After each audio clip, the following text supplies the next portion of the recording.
In this video, I'm rolling with Mike again. Mike has 4 prior rolls on the channel, I think at blue belt and maybe one at white. I have to double check, but I'll leave the links in the description. He has adopted a very relaxed style, so relaxed, more than me maybe. And he kind of goes with the flow and he lets himself get into bad positions and he works out of them, and he's a really good partner to roll with. Here he got double wrist control and rolled me over, which is usually done in the gi, and I was able to escape out the back and go right to an ashi ankle lock. But again, I didn't rip it. I tried for it, but when he defended it properly, I just got up, grabbed his back foot there, and was able to topple him over. But again, he's not fighting full bore. I'm not fighting full bore, but at the same time, I wouldn't say this is a flow roll. We're still trying to gain advantage, but we're not going to do that using a ton of muscle and speed. But also, even though Mike is a big guy and is he works out, he's very flexible. The flexibility of youth. He's probably in his mid-20s, so I'm twice his age. He could be my son. And I would be proud if he was. He's very mellow, even just in his personality. He sounds like you and Mary. And it just shows in his jiu-jitsu. So what happened was, I think he was a blue belt for a year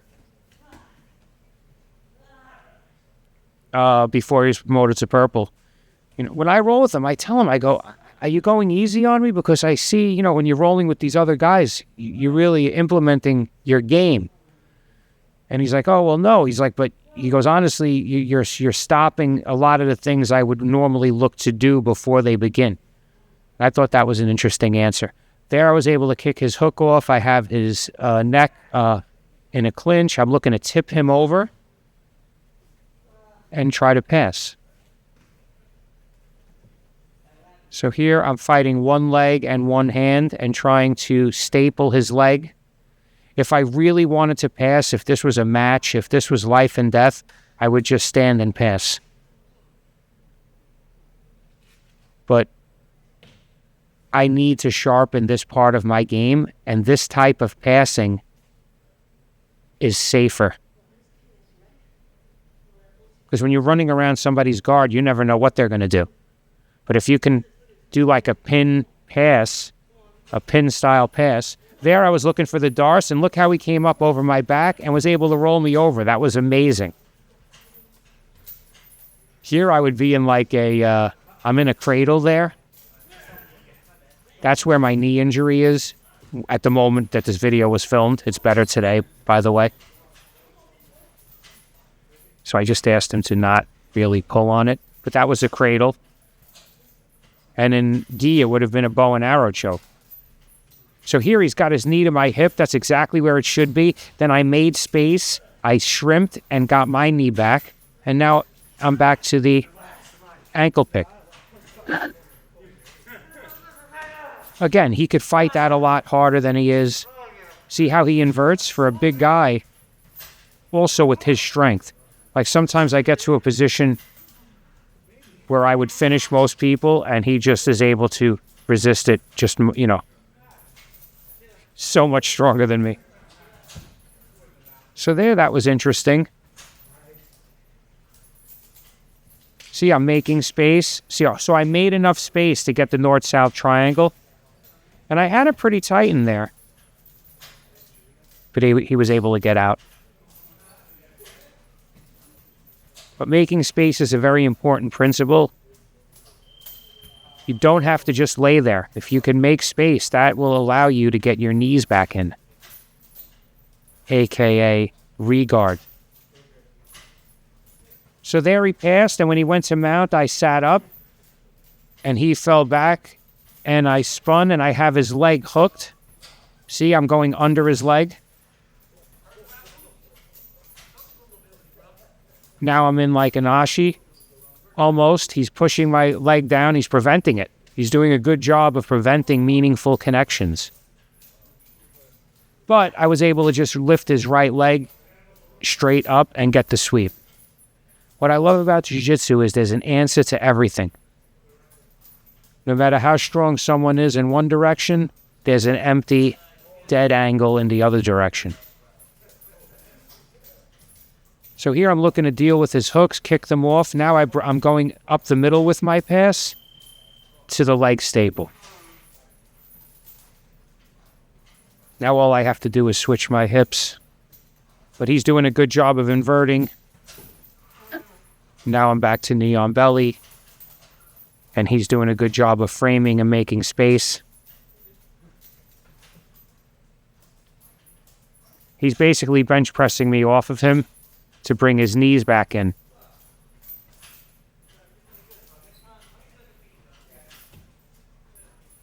But eventually I was able to pass that energy from his arms because I got in between his arms. So I'm no longer in a bench press. And I did that by changing the angle of my body. It made it harder for him to keep both hands.